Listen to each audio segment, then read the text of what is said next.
María Purísima sin pecado original concebida. Testimonios sobre la iluminación de conciencia. C. Alan Ames. Visita a un alcohólico violento. C. Alan Ames es un místico católico que comenzó su ministerio de sanación, predicación y escritura en 1993. Después de haber experimentado una conversación profunda, dramática, que incluía visitantes celestiales y una iluminación personal de su conciencia.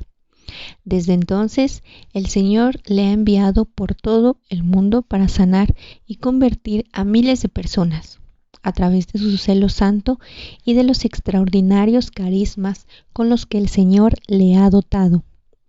Alan vive la pasión de Cristo dolorosamente por los estigmas ocultos que a veces se hacen visibles.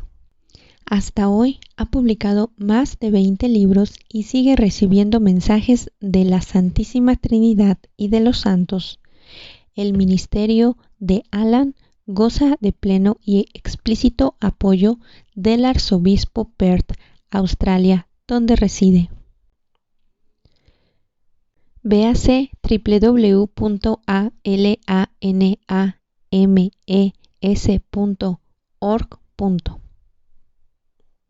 En 1993, cuando tenía 40 años, viajaba con frecuencia por motivos de trabajo como jefe de ventas de una empresa farmacéutica en Perth, Australia.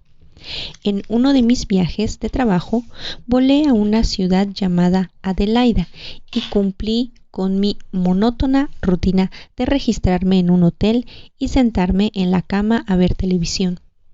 Aunque soy un gran bebedor, no había bebido nada porque no solía consumir alcohol en un día de trabajo.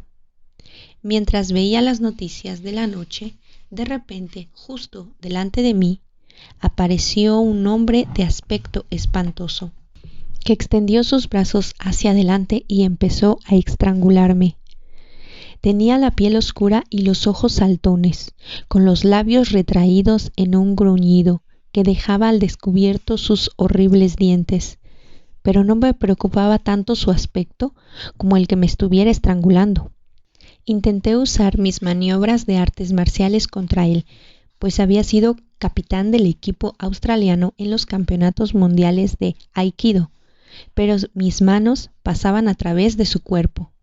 Nada de lo que yo pudiera hacer detendría su estrangulamiento. Después de unos minutos de inútil lucha, las venas de mi cuello estaban a punto de estallar y pensé que estaba ya en mi último aliento. Entonces, una voz audible en mi cabeza dijo: «Reza el Padre Nuestro». Era lo último que se me hubiera ocurrido, pero en mi desesperación empecé a rezarlo y el estrangulamiento cesó.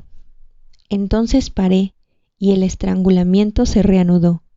Cada vez que dejaba de rezar, comenzaba el estrangulamiento y cada vez que lo reanudaba, se detenía. Como si fuera poco, esta pesadilla estaba atrapado y no podía moverme. Intenté repetidamente salir de la habitación del hotel, pero este hombre aterrador me tenía sujeto estrangulándome, y así toda la noche. La experiencia fue tan extraña y aterradora que pensé que me había vuelto loco. Ya está, estoy completamente loco. Al día siguiente oí la misma voz en mi cabeza que me había dicho que rezara el Padre Nuestro.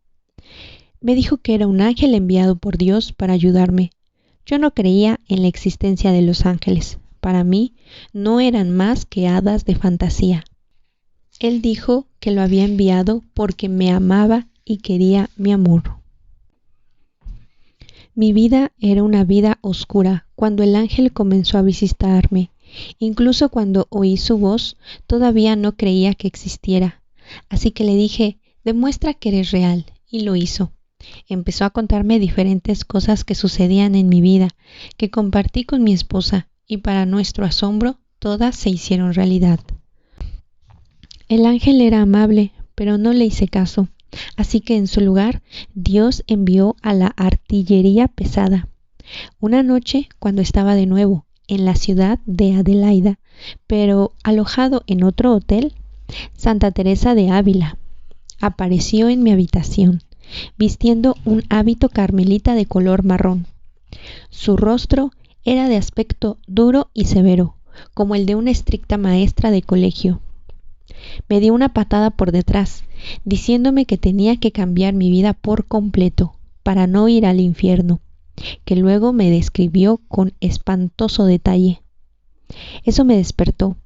Antes, para mí, el infierno era solo un mito inventado para engañar a la gente y que se portara bien. Pero ahora, si ese lugar existía, ciertamente no quería ir allí. Santa Teresa me explicó que tenía que empezar a amar a Dios y a los demás.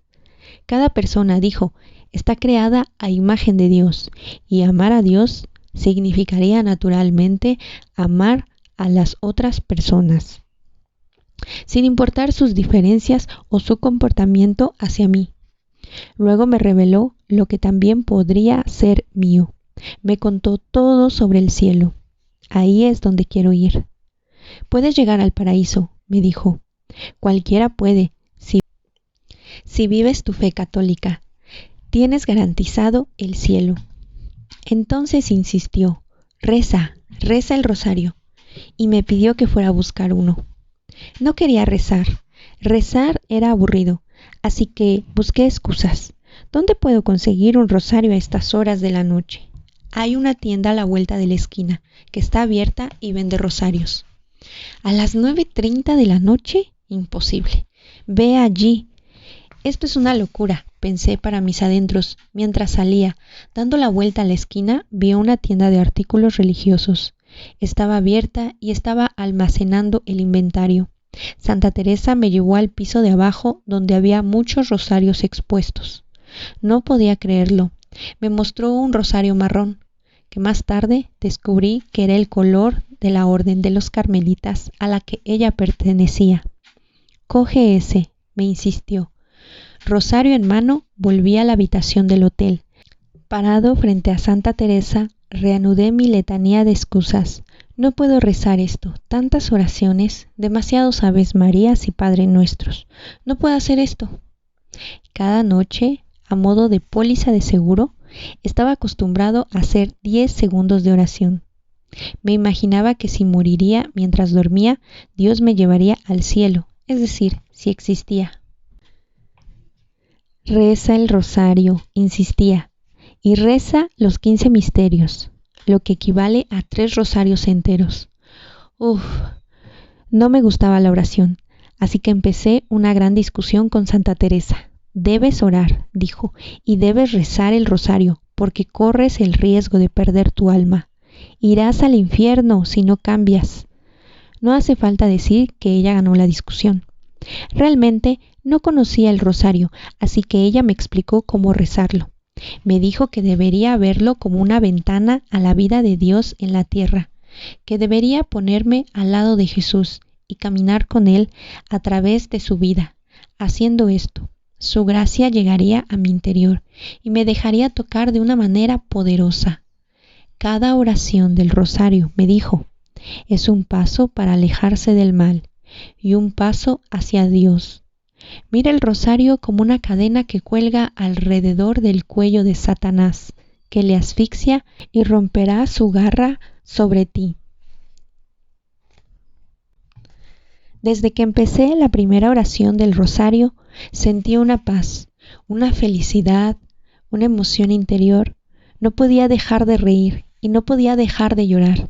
Ninguna droga o alcohol podría haberme dado lo que estaba sintiendo en ese momento.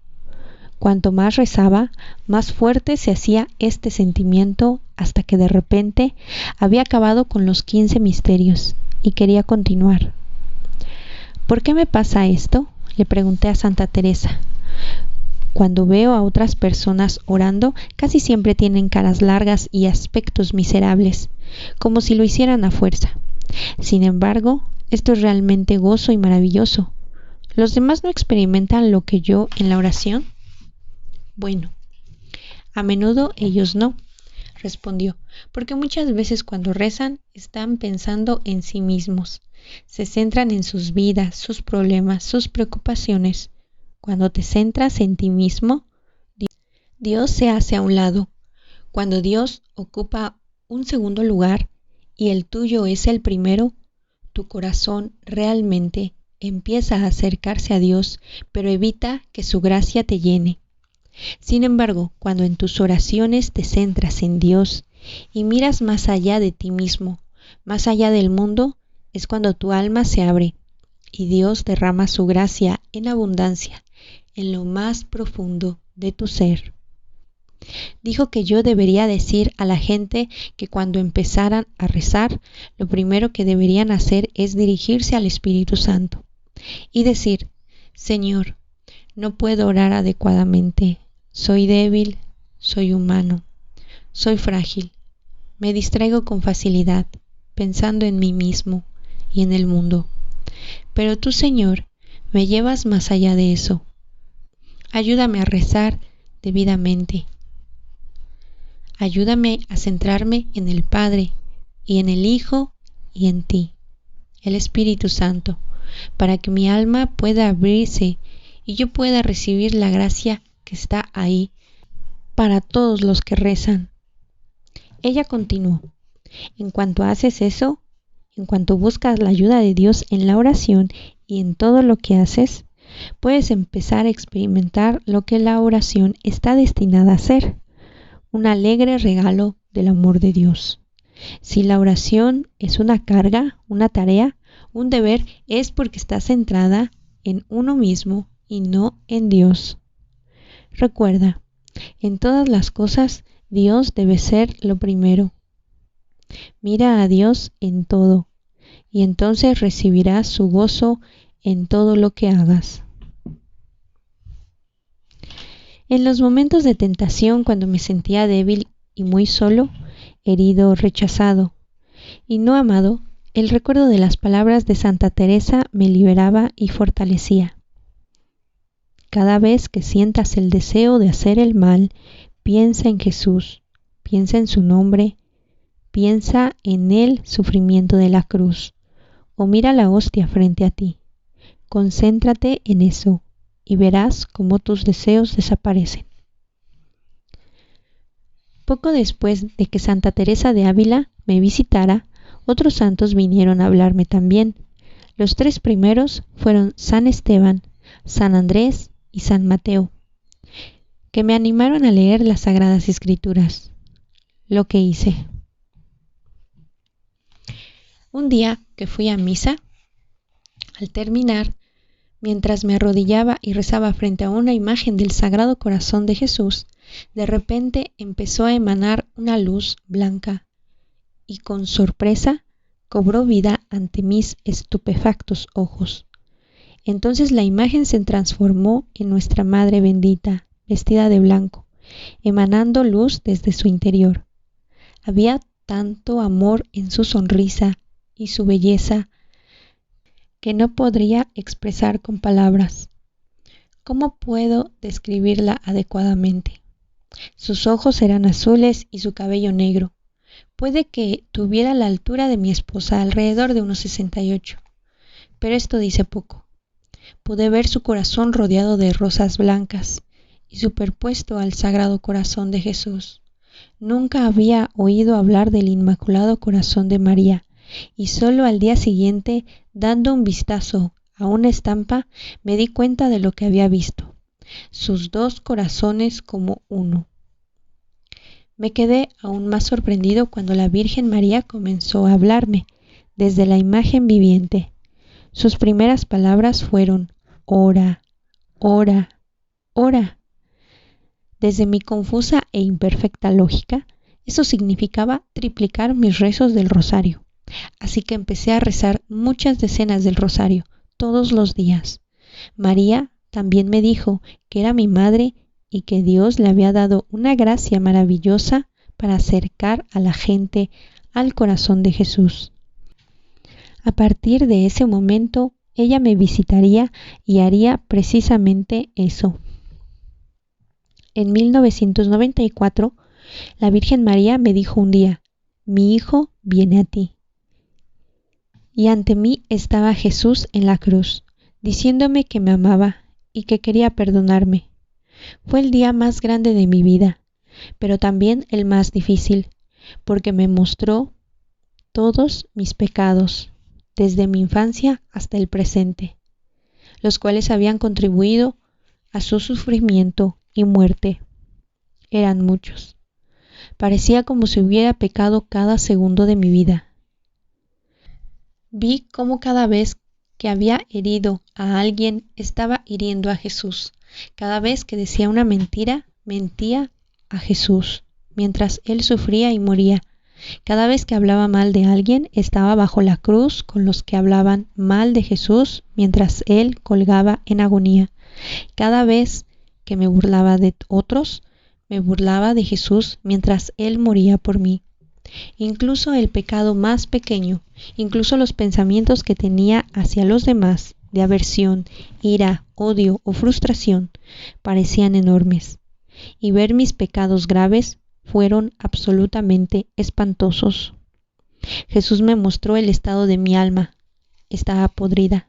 Él reveló cómo mis pecados no solo herían a otras personas, sino que también las llevaban a pecar, cuando trataban de imitarme o respondía con ira o violencia. Me sentí tan avergonzado, tan indigno y repugnante. Quería huir, pero no podía, y Jesús no me dejaba. Y lo que es peor, me decía que me amaba y que deseaba ardientemente perdonarme. Entonces la visión cambió y vi a Jesús en el huerto de Getsemaní, asumiendo en su corazón el dolor, el daño, el sufrimiento de mis pecados y los de toda la humanidad, desde el principio hasta el fin de los tiempos. No es de extrañar que sudara sangre. Vi que mis pecados eran los golpes del látigo y las espinas de la corona.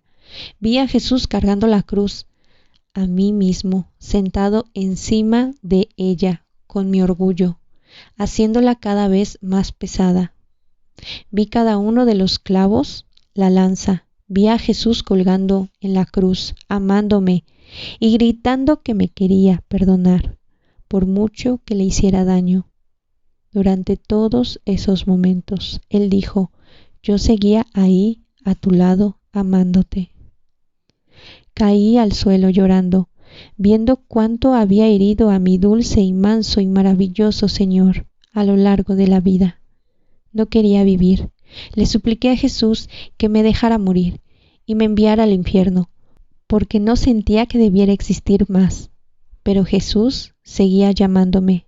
Durante 5 horas lloré y lloré, acurrucado en el suelo, sollozando como un bebé, rogando a Jesús: déjame morir, déjame morir, déjame morir.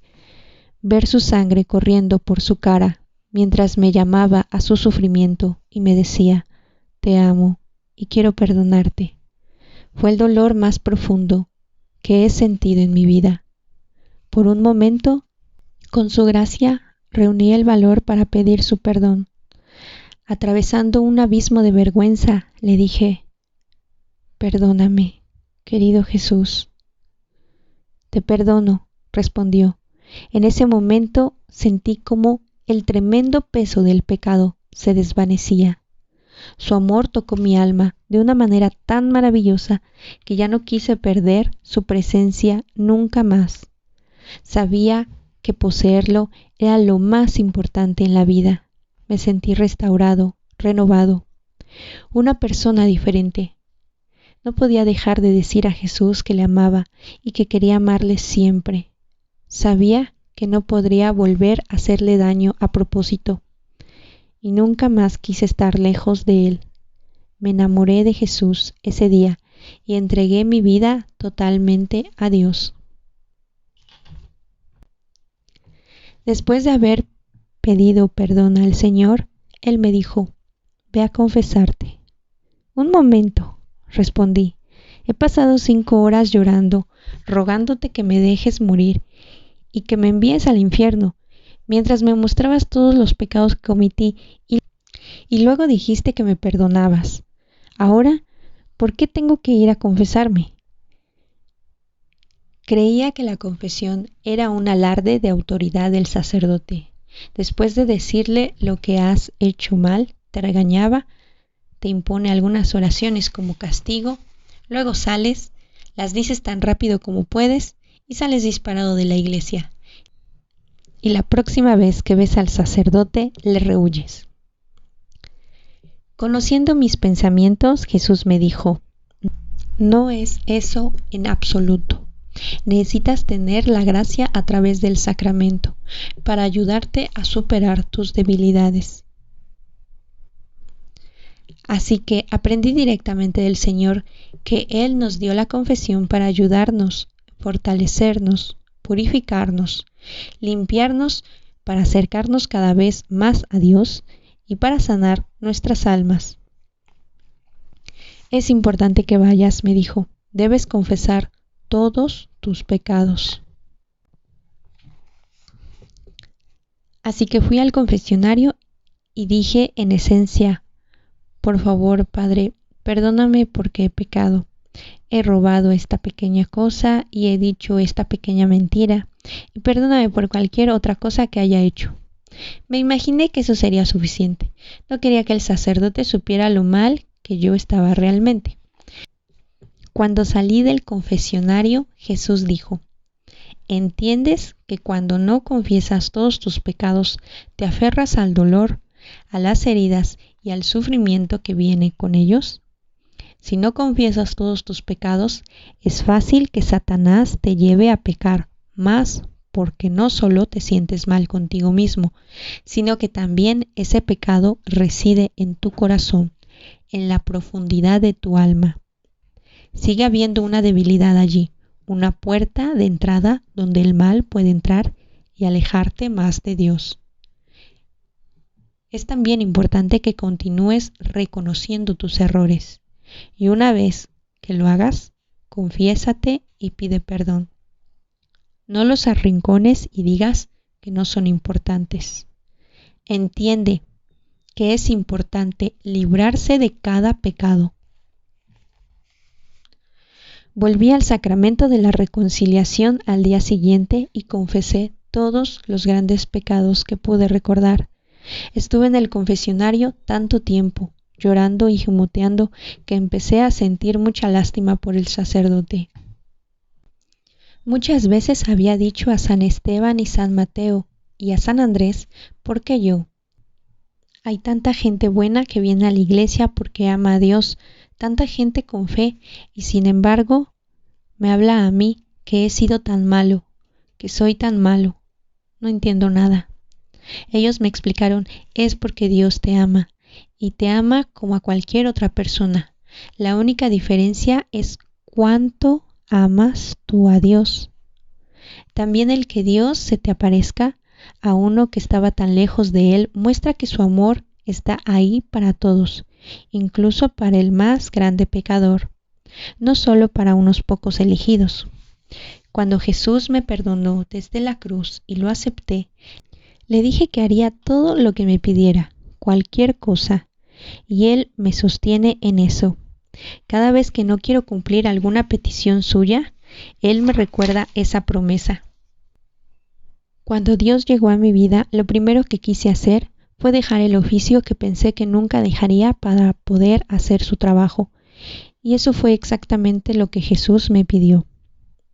Él dijo, va a ser difícil, nunca va a ser fácil, hasta el día que mueras, pero no te rindas. La misión que Jesús me dio es salir al mundo y decirle a la gente que Dios le ama y que Él no quiere condenarles o castigarles. Desde 1994 el Señor me ha enviado por todo el mundo para ser su instrumento de curación y para acercar a la gente a Él y a su iglesia. El Señor ha dicho muchas veces que se acerca el día del juicio. Nadie sabe cuándo será, yo tampoco. Lo que Jesús me dice es que le pida a la gente que rece, que reciban los sacramentos y que se vuelvan a Dios, que amen a Dios y amen a los demás. Entonces, cuando llegue el día del juicio, serán recompensados por Dios y no castigados. Jesús, manso y humilde de corazón, haz mi corazón semejante al tuyo.